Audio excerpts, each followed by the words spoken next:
नमस्कार, अपन समाचार में स्वागत है। शुरू करी नेपाल में कोरोना के प्रसंग से।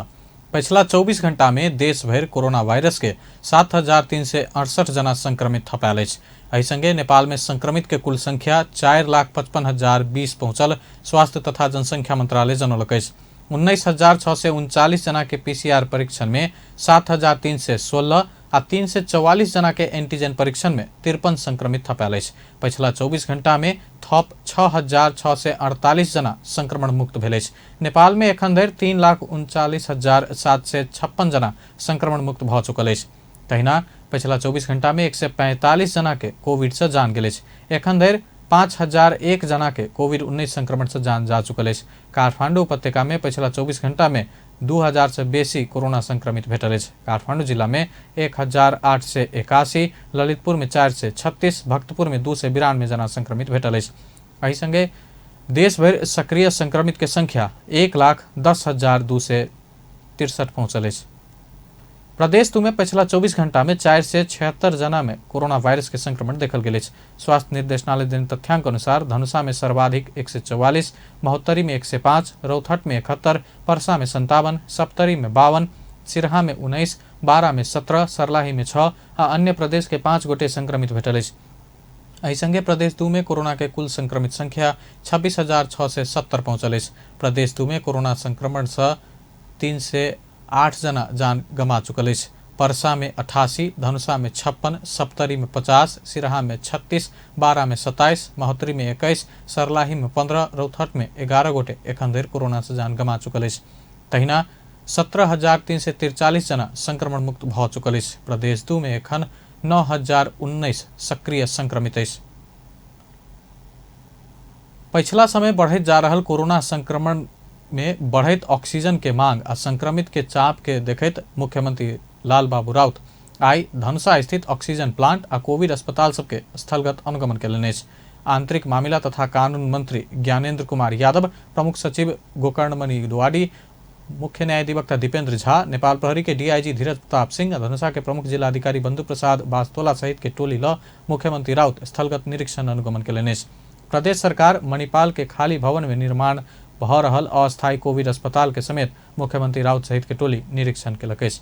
मुख्यमंत्री तथा मंत्री परिषद कार्यालय के सीनियर डिविजनल इंजीनियर भगवान झा जेठ 15 गते से पहिने अस्पताल प्रदेश सरकार के हस्तांतरण कयल जेबाक प्रतिबद्धता व्यक्त कयलनि अछि। तहिना ढलकेवर स्थित ढलकेवर गैस उद्योग निरीक्षण के क्रम में मुख्यमंत्री राउत उद्योग के संचालक के ऑक्सीजन के वितरण एक द्वार प्रणाली मार्फत मात्र कर निर्देशन देलनि अछि। धनुषा में ऑक्सीजन के वितरण आइए से एक द्वार प्रणाली लागू कयल गेल अछि। तहिना मुख्यमंत्री राउत जनकपुर धाम के बेला में निर्माणाधीन ऑक्सीजन प्लांट के समेत अवलोकन कयलनि अछि। उद्योग के संचालक शनि दिन धरि कहुना क प्लांट संचालन में अनबाक प्रतिबद्धता व्यक्त कयलनि। बेला में निर्माणाधीन उद्योग 24 घंटा में 6 सिलिंडर रिफिल कर सकबाक क्षमता के रहल अछि। तहिना जानकी मेडिकल कॉलेज द्वारा संचालित कोविड अस्पताल के समेत निरीक्षण कयल गेल अछि। सो क्रम में जानकी मेडिकल कॉलेज व्यवस्थापन पक्ष ऑक्सीजन के कोटा बढ़ा देबा मांग केने छल त टोली आइए से ऑक्सीजन के कोटा बढ़ा देने आ शनि दिन से ऑक्सीजन उपलब्ध करेबाक प्रतिबद्धता जनौलक अछि। हाल 60 बेड कोरोना संक्रमित के लेल संचालन रहल जानकी मेडिकल कॉलेज के मुख्यमंत्री राउत बेड बढ़ावा आग्रह कयलनि अछि।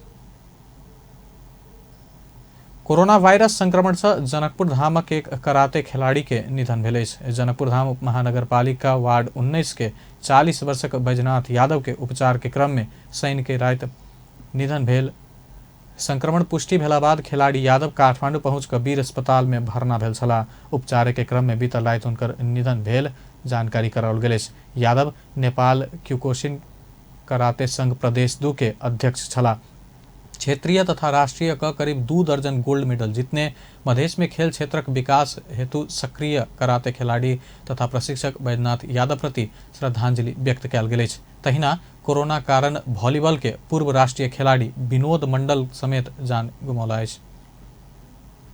कोविड-19 संक्रमित के उपचार में ऑक्सीजन तथा ऑक्सीजन के सिलेंडर के चरम अभाव भ रहल कहत ऑक्सीजन तथा ऑक्सीजन सिलेंडर के व्यवस्थापन कर सरकार के सुझाव देल गेल। शनि दिन प्रधानमंत्री केपी शर्मा ओली कोविड-19 महामारी के कारण उत्पन्न संकट समाधान विषय में विज्ञ तथा निजी क्षेत्र के व्यक्ति सब संग छलफल केने छलाह। वही छलफल में बजट विभिन्न क्षेत्र के व्यक्ति सब दिन प्रतिदिन कोरोना संक्रमित के संख्या बढ़ रहल आ गंभीर बीमार सेहो बढ़ रहल कहत ऑक्सीजन आ ऑक्सीजन सिलेंडर के बंदोबस्त में सरकार गंभीर होब बतौलक। नेपाल उद्योग वाणिज्य महासंघ के अध्यक्ष शेखर गोल्छा स्वास्थ्य संकट काल लगेबाक सोचक के समय आल बतौलन। अमेरिकी सरकार संग नेपाल सरकार अनुदान अथवा किने के भेलो पर भ्याक्सिन मांगबाक अवस्था आल बतौलन। र हामीले प्राथमिकताको साथमा उपचार गर्न सक्छौँ। हाम्रो सबै रिसोर्सेसहरूलाई हामी यो मेडिकल इमर्जेन्सीको लागि हामी प्रयोग गर्न सक्छौँ र प्रायोरिटाइज पनि गर्न सक्छौँ जस्तो मलाई लाग्छ। यसमा चाहिँ अलिकति सोच हामीले पुर्याउनुपर्छ कि जस्तो लाग्छ। अर्को कुरा सामान्य प्रधानमन्त्रीज्यू, यो अक्सिजन आपूर्ति त्यति असम्भव कुरा चाहिँ पक्कै होइन। सामान्य प्रधानमन्त्रीले जिपिङलाई अहिले नै चाइनाको राष्ट्रपतिलाई फोन गरेर ल हामीलाई यो अक्सिजनको मेसिन एउटा कार्गो प्लेनमा राखेर तुरन्तै पठाइदिनुहोस् भनेर रिक्वेस्ट गर्यो भने पक्कै पनि त्यहाँ यो व्यवस्था पनि छ, गर्न पनि सकिन्छ। किनभने 300 सिलिन्डरसम्म भर्ने मोड्युलर मसिन्सहरू एभाइलेबल छन् चाइनामा र सामान्य प्रधानमन्त्रीज्यूको तको लेभल। वरिष्ठ चिकित्सक चक्रराज पाण्डे बीमार के अवस्था देख कर अस्पताल भर्ना कयल जबाक बतौलन। अनावश्यक भर्ना भेल बीमार सबके बेसी अति आवश्यक अवस्था के बीमार सबके अस्पताल में भर्ना केला पर बचाव सकबाक हुन कहबै। जस्तो बिरामीहरू इमर्जेन्सीमा डिफ्रेन्ट इन्स्टिट्युसनहरूमा जाँदाखेरि बिरामीहरूको एडमिसन डिसिजन चाहिँ क्लिनिकल डिसिजन हुनुपर्छ, त्यो व्यवस्थापकीय डिसिजन हुनु हुँदैन। किनभनेदेखि कुन बिरामीलाई आइसियु चाहिने, कुन बिरामीलाई एडमिसन चाहिने भन्ने कुरा त्यो कम्प्लिटली क्रिटिकल केयर एक्सपर्ट र चाहिँ हाम्रो इमर्जेन्सी फिजिसियनलाई हामीले छोड्नुपर्छ। यसो गर्यो भने हाम्रो के हुन्छ भने धेरै जसो बिरामीहरूलाई हामीले अननेसेसरीली एडमिसन भएको बिरामीलाई बाहिर राखेर नेसेसरी एडमिसन गऱ्यौँ भने धेरै पर्सेन्टेज अफ बिरामीलाई हामीले जोगाउन सक्छौँ। वरिष्ठ चिकित्सक डाक्टर भगवान कोइराला ऑक्सीजन उत्पादन में कार्य करे वाला व्यक्ति सबके वैक्सीन तथा जोखिम भत्ता के व्यवस्था करे के सुझाव दिलन। बेसी से बेसी वैक्सीन लगाव में से हो जोड़ दिलन। 92% कोरोना संक्रमित घरे में रही के उपचार कयल जा रहा। चिकित्सक सब होम आइसोलेशन में रहल सबके सलाह सुझाव देव नहीं सकला सा होम आइसोलेशन में रह वाला के लेल टेलीविजन मार्फत जानकारी मूलक कार्यक्रम संचालन करे के सुझाव दिलन। आज बिहान कुरा क्लियर नाम दिँदाखेरि परिचित हुनुहुन्छ। आई थिङ्क म एउटा रिक्वेस्ट के गर्छु भने नेपाल सरकारले सूचना मन्त्रालय मार्फत सबै टेलिभिजनलाई प्राइम टाइममा 10 मिनट एजुकेसन होम आइसोलेसनमा भएका मान्छेकैलाई मात्रै म्यासेज दिने गरी ब्ल्याङ्क एकाउन्ट केही हेर्नै नपाउने गर्थ्यो कमसेकम नेपाली च्यानलमा, मिल्छ भने विदेशीमा पनि। अनि त्यसको कार्यक्रम मन्त्रालयले तय गर्छ या काउन्सिलले गरिदिन्छ। त्यो आम रेडी टु डु द्याट। त्यो मैले कुरा गरिसकेको छु, त्यसलाई सपोर्ट यताबाट भयो भने उहाँहरूले मानिदिनुहुन्छ। दुईटा च्यानल बाहेक अरू सबैले गर्ने जेस्चर आछ र द्याट्स इम्पोर्टेन्ट, ताकि सबैको घरमा एकैचोटि उनका कुरा एफएक्यू राखौँला, गाइड गरिदिउँला। We make a kind curriculum for them. त्यो भएपछि कमसेकम हामी सबको घर त पुग्यौँ नि एकचोटि दिनमा। स्वास्थ्य तथा जनसंख्या मंत्री हृदय त्रिपाठी कोरोना रोकथाम तथा नियंत्रण में सरकार तदारुकता के साथ काज कर रहल बतौलन। कोविड के गंभीर बीमार के सीनियर डॉक्टर नहीं देख कर जूनियर डॉक्टर सब देखत आबि रहल कहत ओना नहीं कर में ओ सचेत करौलन। मंत्रालय कोविड के नियंत्रण तथा रोकथाम के लेल स्वास्थ्य के पहिल कर्मचारी फिरता आब आग्रह समेत केलक। लिक्विड ऑक्सीजन तुरंत खरीद कर सकबाक अवस्था नहीं रहल से हो हुनक कहबै। म्यानेजमेन्ट व्यवस्थापनका कारणले हामीले त्यति गरेको भए पनि जस्तो डाक्टर चक्रराज पाण्डेले भन्नुभयो बिरामीहरूको एउटा क्रिटिकल डिसिजन हुनुपर्छ भनेर चारैतिरबाट खबर यही आइरहेछ। विशेष गरी इमर्जेन्सीमा रहेका बिमारीहरू यदि त्यो रोग उसको चाहिँ सिरियसनेसको आधारमा होइन, अलिकति फेभरको आधारमा अनि बल्ल आइसियुमा जाने प्रोब्लम हुँदैछ। अलिकति सिरियस बिमारीको मृत्यु दर बढाउन त्यो पनि काम गर्दैछ। त्यस कारण व्यवस्थापनले ती सबै विषयहरूलाई सानसानो कुरा हो। डक्टरहरूको पनि के छ भने जुनियर डक्टरहरूले हेरिदिने। प्रधानमंत्री ओली शनि दिन सब क्षेत्र के व्यक्ति सब संग कोविड-19 रोकथाम तथा नियंत्रण के संबंध में छलफल कयलनि अछि। प्रधानमंत्री ओली ऑक्सीजन के आपूर्ति सहज बनाबऽ काज के लेल उद्योगी व्यवसाय के आग्रह समेत कयलनि। प्रधानमंत्री केपी शर्मा ओली ऑक्सीजन के आपूर्ति सहज आ पर्याप्त बनाबऽ काज के लेल उद्योगी व्यवसाय के निर्देशन देलनि अछि। शनि के साँझ बालुआटार स्थित सरकारी निवास में सर्वपक्षीय जमघट में स्वदेशी उत्पादन नहीं पहुँचब पर आयात कर तथा ऑक्सीजन प्लांट स्थापना लगायत के काज कर निर्देशन देलनि। ओ ऑक्सीजन आयात में समस्या भेला से सरकार तत्काल संबोधन करत ऑक्सीजन उद्योग के 24 घंटा विद्युत आपूर्ति के व्यवस्था मिलाल जात बतौलनि। वो अनुदान के बात नहीं क सकभर जल्दी ऑक्सीजन उत्पादन करे के काज में केंद्रित होबा आग्रह कयलनि। प्रधानमंत्री ओली भ्रमपूर्ण ढंग से ऑक्सीजन के मांग बढ़ाओल जा रहल दावी कयलनि।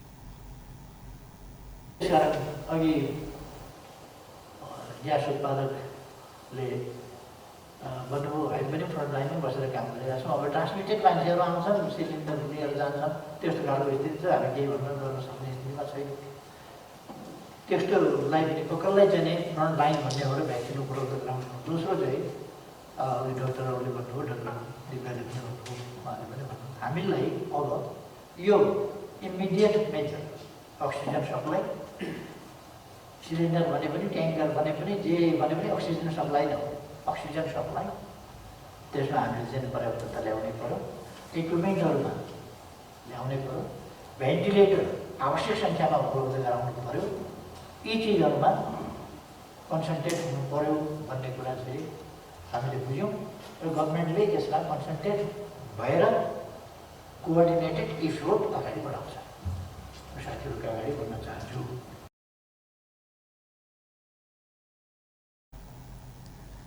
जनता के निराश बनावे वाला काज में किछु व्यक्ति सब सामाजिक संजाल में सक्रिय भेल कहत ओ सरकार के बदनाम कर के प्रवृत्ति हावी भ रहल बतौलनि। हॉटलाइन नंबर में फोन नहीं उठ रहल उपराग सुनल गेल कहत ओहि तरफ संवेदनशीलता भ सक्रियता देखाबा आग्रह कयलनि। प्रधानमंत्री ओली महामारी रोकथाम, नियंत्रण तथा उपचार में एकजुट होबऽ में कतेको राजनीति भ रहल दावी कयलनि। ओ संघ सरकार सहयोग कर चाहला पर ओकरा अस्वीकार क प्रदेश राजा रजौटा जका शासन चलाइ रहल टिप्पणी कयलनि। ओ प्रदेश साथ संघ के सहयोग नहीं लेने प्रति असंतुष्टि व्यक्त करत आक्रोश व्यक्त कयलनि। जन्डिस लागेका आँखाहरूले त्यसलाई पनि पहिलो देखेछ। जेमा पनि करप्सन देख्छ। त्यस प्रकारका भ्रमहरू फिजाउने।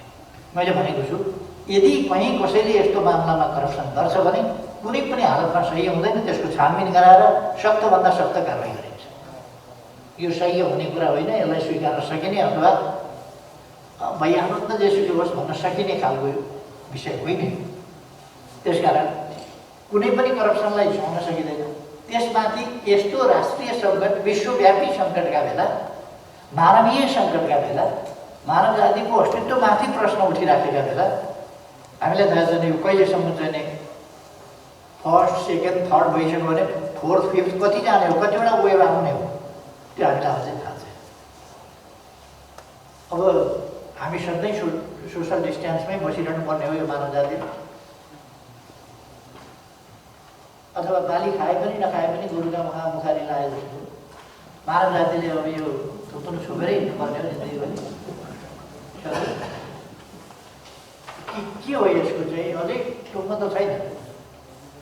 त्यसकारण यसलाई हामीले यो तत्काल मात्रै भन्न सक्दैनौँ, तर विश्वास के हामीले लिन्छौँ भने यो एकपल्ट नियन्त्रण भइसकेपछि फेरि त त्यो ग्लोबल्ली नियन्त्रण भइसकेपछि त फेरि फर्किने कुरा आएन। अहिले पनि केही देशहरूले नियन्त्रण गरेका छन्। हाम्रोमा गत वर्ष धेरै फैलिन सकेन। प्रधानमंत्री ओली नेपाल के स्वास्थ्य प्रणाली कोलैप्स कहल गेल बात में आपत्ति जनौलनि। ओ स्वास्थ्य प्रणाली में देखल गेल किछु समस्या के लऽ कऽ समग्र स्वास्थ्य प्रणाली कोलैप्स भेल कह नहीं मिलत तर्क कयलनि। प्रधानमंत्री परीक्षण के व्यवस्थाएं नहीं भेल देश में परीक्षण उपलब्ध होबऽ व्यवस्था मिलेनाइए पैघ उपलब्धि रहल दावी कयलनि। बेड अभाव भेला बाद शुक्रराज ट्रॉपिकल तथा सरुआ रोग अस्पताल में कोरोना संक्रमित बीमार सब जमीने में रहि उपचार करा रहल अछि। कोरोना संक्रमित के दर दिन प्रतिदिन बढ़ल संगे गंभीर बीमार के संख्या से थपैत जा रहला से देश भर बेड ऑक्सीजन के अभाव देखल गेल अछि। संघीय राजधानी काठमांडू के टेकू स्थित सरुआ रोग अस्पताल में सेहो बेड अभाव भेला बाद आकस्मिक कक्ष के बाहर जमीने में रहि बीमार सब उपचार करा रहल अछि। प्रधानमंत्री केपी ओली बेड अभाव नहीं भेल कही क रटान लगा रहल समय शुक्रराज ट्रॉपिकल तथा सरुआ रोग अस्पताल में एहन दृश्य देखल गेल। आकस्मिक कक्ष बाहर रही क बैसल बीमार सब ऑक्सीजन ल रहल अछि। कतेको बीमार त छत बिना खुला स्थान में रह बाध्य अछि। दोपहर के घाम आ रात के ठंडी खेप के भेलो पर वो सब उपचार कराब बाध्य अछि। ऑक्सीजन के अभाव के राहत देबा के लेल टेकू अस्पताल के 2टा ऑक्सीजन कंसंट्रेटर हस्तांतरण कयल गेल अछि। रवि दिन sunrise foundation Nepal Shukraraj tropical तथा सरुआ रोग अस्पताल के 2टा ऑक्सीजन कंसंट्रेटर हस्तांतरण केलक अछि। ऑक्सीजन के अभाव में कोरोना संक्रमित जान गुमा रहल अवस्था रहला से ऑक्सीजन के अभाव में ककरो भी जान नहीं जाए कही क ऑक्सीजन कंसंट्रेटर उपलब्ध कराओल गेल सनराइज फाउंडेशन नेपाल के अध्यक्ष गंगा लक्ष्मी अग्रवाल जानकारी दिलन। नहीं पाइरहेको थिएन। बल्ल बल्ल हामीले पनि अर्डर गरेर यो 2 खाना अहिलेलाई लिएर आएको छ। एउटा यो 7 लिटरको एउटा 5 लिटरको छ। यसले चाहिँ अक्सिजन सिटिँदैन र अक्सिजन रेगुलर भइराख्ने हुनाले ज्यान बचाउन सकिन्छ। मैले यहाँ न्युजमा पनि हेरेको हरेक दिन 2 जना यहाँ अक्सिजन नपाएर बितेको अथवा कोभिडको पेसेन्टहरू हरेक दिन 2 जना बितेको भनेर हामीले हेरेको र यहाँ साथीहरूसँग छलफल गर्दा कहाँ दिँदा चाहिँ यहाँ हुन्छ यो अक्सिजन भनेर छलफल गर्दा सबैले यहाँ रेकमेन्ड गरे भएर हामी यहाँ डाक्टरलाई निर्देशकलाई हामीले आज यो ह्यान्डओभर गर्न आएको छौँ र अब यसले चाहिँ दिनको 2 जना यहाँ जुन मृत्युवरण भइरहेछ त्यसलाई चाहिँ यो 2टा मेसिनले बचाउने छ र कोही पनि मर्न नपरोस्। ऑक्सीजन नभएर कोही 80-90 हजार मूल्य बराबर के 5 लीटर आ 7 लीटर क्षमता के कंसंट्रेटर अस्पताल के देल गेल अध्यक्ष अवाल जानकारी दिलन। संघीय संसद सचिवालय दोसर चरण के खोप कार्यक्रम स्थगित केलक अछि। संसद संग मात्र सरोकार राखवला से बाहर के व्यक्ति से खोप कार्यक्रम में सहभागी भेला बाद खोप अभाव भेल कहत सचिवालय कार्यक्रम में स्थगित केलक अछि। संसद संग सरोकार राखव से बाहर के व्यक्ति खोप लगौला बाद संसद सचिवालय के कर्मचारी सब, मर्यादा पालक, संसदीय पत्रकार, सुरक्षाकर्मी सब दोसर खोप लगाब से वंचित भेल अछि। संसद सचिवालय 14 से 65 खोप के मांग केले में 2 दिन में 17 से 29 खोप खपत भ चुकल अछि। जेठ 1 गते 9 से 50 जना आ बैशाख 31 गते 7 से 79 जना खोप लगा चुकल अछि। सचिवालय के प्रवक्ता डॉक्टर रोजनाथ पांडे दोसर डोज के सुनिश्चितता नहीं भेला से संसद के सांसद सभक परिवार, आफंत, नजीक के व्यक्ति, कर्मचारी के परिवार, लगपास के व्यक्ति, संसद सचिवालय से बाहर के व्यक्ति सब सहभागी भेला से समस्या भेल बतौलन। अघिल्लो डोज जुन हिसाब गर्दा 1465 जुन डोज थियो त्यही अनुसारको हामीले माग गरेर पठाएको थियौं र त्यही अनुसार कार्यक्रम पनि 3 दिन लगाएर भिड नहुने गरी यस्तै भिड हुन्छ भन्ने हिसाबले नै त्यसलाई व्यवस्थापन गर्न प्रयास गरेको थियो। तर यसरी प्रयास गर्ने क्रममा अब यो पहिलो डोज लगाएका तर दोस्रो डोज लगाउन बाँकी रहेका धेरै महानुभावहरू संघीय संसद का कर्मचारी भन्दा पनि सिंहदरबारका अन्य कर्मचारी साथीहरू र उहाँहरूका परिवार लगायत विविध क्षेत्रका चाहिँ जुन मान्य सदस्यज्यूहरूको परिवार उहाँहरूसँग जोडिएका जुन मान्छेहरूले पनि पहिलो डोज लगाएर बस्नु भएको र दोस्रो डोजको सुनिश्चितता नभएको यस्तो एउटा मानवीय अवस्था सिर्जना भयो। जुन हिसाबले चाहिँ पहिलो दिन खोप लगाउँदाको दिनमा नै मान्य सदस्यज्यूहरूलाई मात्रै लगाउने भनिएको कार्यक्रममा उहाँहरूले आफ्नो परिवार लगायत पिए लगायत ड्राइभरहरूलाई उहाँहरूले लगाउँदाखेरि र त्योसँग जोडिएका अन्य कर्मचारीहरूले पनि खोपमा चाहिँ भाग लिँदाखेरि सिंहदरबारका कर्मचारीहरू पनि स्वास्थ्य मन्त्रालयको सूचनामा चाहिँ कर्मचारीहरू सबैको लागि भन्ने खालको भ्रमपूर्ण एउटा सूचना आइदिएको कारणले उहाँहरू त्यहाँ आएर खोप लिइदिनु भयो, जसले गर्दा पहिलो दिन नै 700 भन्दा बढी।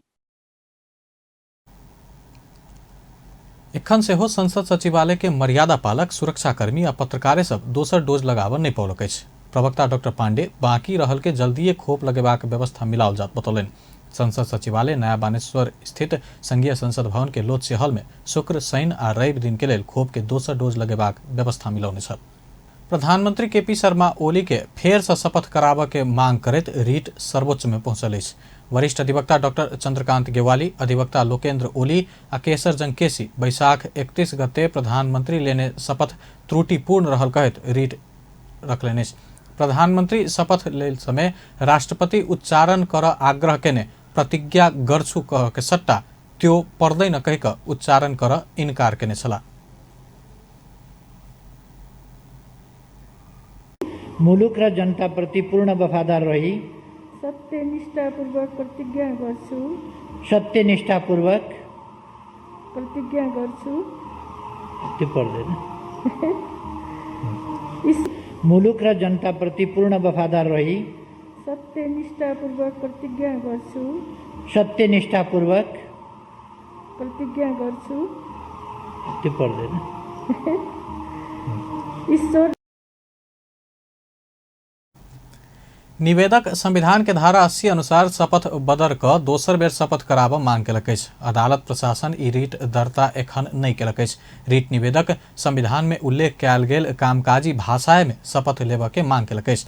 वो सब दोसर बेर मंत्री नियुक्त कयल गेल मणिचंद्र थापा, दावा लामा, टोप बहादुर रायमाझी, लेखराज भट्ट, प्रभु शाह, गौरीशंकर चौधरी आ राम बहादुर थापा बादल के नियुक्ति बदर कर समेत मांग केलक अछि। संघीय संसद के सदस्य नहीं भेल व्यक्ति के दोसर बेर मंत्री बनाब असंवैधानिक रहल दावी केलनि अछि। टोप बहादुर रायमाझी सहित के मंत्री सब पहिल बेर 2077 पुस 11 में शपथ लेने छलाह। तहिना बादल जेठ 6 में होबला राष्ट्रीय सभा के उपनिर्वाचन के आचार संहिता तोड़ कर मंत्री नियुक्त कयल गेल दावी कयल गेल अछि। प्रधानमंत्री केपी शर्मा ओली आगामी आर्थिक वर्ष के बजट संसदे से अनबाक संकेत देलनि अछि। रवि दिन प्रधानमंत्री तथा मंत्रिपरिषद के कार्यालय स्थित वरिष्ठ नेता माधव नेपाल संग के भेंट बाद संचारकर्मी से राखल गेल जिज्ञासा के जवाब दैत प्रधानमंत्री ओली संसद जीवित रहल कहि कऽ आगामी आर्थिक वर्ष के बजट संसदे से अयबाक संकेत केलनि।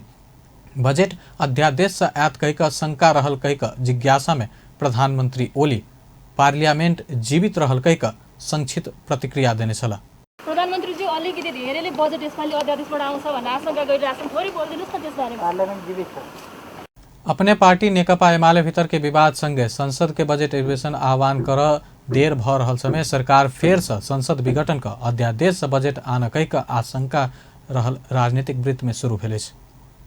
नेकपा एमाले भीतर के विवाद समाधान के लेल कार्यदल गठन कयल गेल अछि। पार्टी अध्यक्ष एवं प्रधानमंत्री केपी शर्मा ओली आ वरिष्ठ नेता माधव नेपाल आंतरिक विवाद समाधान के लेल कार्यदल गठन केलनि अछि। एहिसँ पहिने बीतल बैसाख 30 गते दू नेता बीच भेल बैठक में समस्या समाधान के लेल कार्यदल गठन करबाक निर्णय कयल गेल छल।